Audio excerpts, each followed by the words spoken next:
नमस्कार, आप देख रहे हैं बस्ती टाइम 24 न्यूज और मैं हूं आपके साथ ज्योति पांडे। हमारे चैनल पर हम आपको दिखाएंगे हर राज्य की महत्वपूर्ण और बड़ी खबरें। तो चलिए शुरुआत करते हैं कुछ खास खबरों से, लेकिन उससे पहले चैनल को सब्सक्राइब करना और खबरों को शेयर करना और लाइक करना बिल्कुल ना भूलें।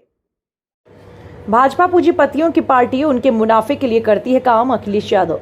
भाजपा की गलत आर्थिक नीतियों के कारण देश और प्रदेश की अर्थव्यवस्था तबाह। भाजपा सरकार में नौजवानों के हाथ खाली, नौकरी और रोजगार नहीं, बेरोजगारी और महंगाई चरम पर। सपा अध्यक्ष अखिलेश यादव ने कहा, मध्य प्रदेश में परिवर्तन होना निश्चित है। समाजवादी पार्टी का लक्ष्य मध्य प्रदेश में भाजपा को हराना है। मध्य प्रदेश में बड़ी संख्या से समाजवादी नेता निकले हैं। यहाँ समाजवादियों के लिए बड़ी गुंजाइश है। समाजवादी विचारधारा का भविष्य बहुत बड़ा और अच्छा है। समय समय पर समाजवादी पार्टी के विधायक मध्य प्रदेश में चुनाव जीतते रहे, जनता के हक और अधिकार की लड़ाई लड़ते रहे। अपने 2 दिवसीय दौरे के दूसरे दिन अखिलेश यादव ने मध्य प्रदेश के खजुराहो में आयोजित प्रेस कॉन्फ्रेंस में कहा, हमने मध्य प्रदेश में संगठन और नेताओं के साथ बातचीत की है। समाजवादी पार्टी का संगठन जिन क्षेत्रों में मजबूत है, जहां पर हमारे प्रत्याशी जीतने की स्थिति में है, वहां पर चुनाव लड़ेंगे।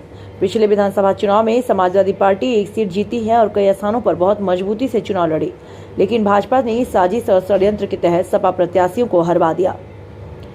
आइए दिखाते हैं इस पूरी खबर को विस्तार से। मध्य प्रदेश दिखाई दे रहा है। इसी तरह बेरोजगारों की संख्या में भी मध्य प्रदेश आगे है। जो किसानों को सुविधा देने की बात बीजेपी ने कही, पूरे देश में कहा कि किसानों की आय दोगुनी कर देंगे, लेकिन आज भी जब चुनाव होने जा रहा है, इतने वर्षों के बाद भी किसानों की आय दोगुनी नहीं हुई। गेहूं प्राइवेट कंपनियों से खरीदवा लिया, धान में कोई इंतजाम नहीं किया, एमएसपी के लिए किसानों को लड़ना पड़ा दिल्ली में, लेकिन उसके बावजूद भी किसानों को कोई भाव ये सरकार ऐसा नहीं दे पा रही जिससे किसान खुशहाली में आए। शिक्षा का स्तर गिरा है और शिक्षा के स्तर में लगातार गिरावट आई है। सरकारी स्कूल और सरकारी विद्यालय बंद हो रहे हैं। इसका मतलब ये है कि प्राइवेट की तरफ बीजेपी जनता को लेकर के जा रही है। प्राइवेट जब भी चीजें बढ़ेंगी, गरीब जनता से दूर हो जाएगी शिक्षा। स्वास्थ्य के आकलन में भी मध्य प्रदेश ने कोई चमत्कार का काम नहीं किया है, बहुत पीछे है। स्वास्थ्य के क्षेत्र में कहने को तो ये कह सकते हैं कि उन्होंने मेडिकल कॉलेज बनाए हैं, लेकिन जो सुविधाएं गरीबों को होनी चाहिए, जो सुविधाएं तुरंत मिलनी चाहिए, वो सुविधाएं ये सरकार नहीं दे पा रही है। स्वास्थ्य में भी, इलाज में भी आज गरीब जनता को और जो दूर दराज रह रहे हैं उनको कोई इलाज सही ये सरकार नहीं दे पा रही।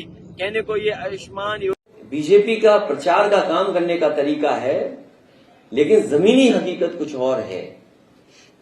इतने वर्षों के बाद और दिल्ली की सरकार होने के बावजूद सबसे ज्यादा अन्याय, उत्पीड़न या सबसे ज्यादा परेशानी में अगर कोई है तो हमारी माताएं बहनें हैं। देश के आंकड़ों में अगर हम मध्य प्रदेश का स्थान देखें तो सबसे आगे दिखाई देता है मध्य प्रदेश, कि जहां सबसे ज्यादा माताओं, बहनों, बेटियों के साथ अन्याय हो रहा है। हाल ही की बगल की जो घटना सुनने में आई है 12 साल की बेटी के साथ, कोई आज कल्पना कर सकता है? जो प्रदेश 1 करोड़ 20 लाख बेटी माताएं बहनों को लाडली योजना से जोड़ रहा हो, 1 करोड़ 20 लाख के लगभग, उस प्रदेश में ये हालत हो। और फिर एनसीआरबी का आंकड़ा हमारा नहीं है, कोई समाजवादियों का आंकड़ा दिया हुआ नहीं है, ये तो प्रदेश सरकार से जो आंकड़े जाते हैं दिल्ली में, उन्हीं आंकड़ों के हिसाब से मैं बोल रहा हूं। आप सोचिए, 20 साल लगभग यहां पे सरकार और 10 साल दिल्ली की सरकार ने मिलकर के अगर यहां पे असुरक्षित और असुरक्षा की भावना दी है माता बहनों में, तो क्या तरक्की और क्या खुशहाली है। और फिर आरक्षण को पास कर रहे हैं लोकसभा में, और ये कहकर के कि ये माताओं बहनों को सम्मान के लिए हम योजना लेकर के आ रहे। बीजेपी के लोग इसको लेकर के धूमधाम से प्रचार कर रहे हैं कि हमने महिला रिजर्वेशन बिल लोकसभा और राज्यसभा से पास कर दिया है, लेकिन जब सच्चाई देश ने जानी तो न जाने कब ये लागू होगा।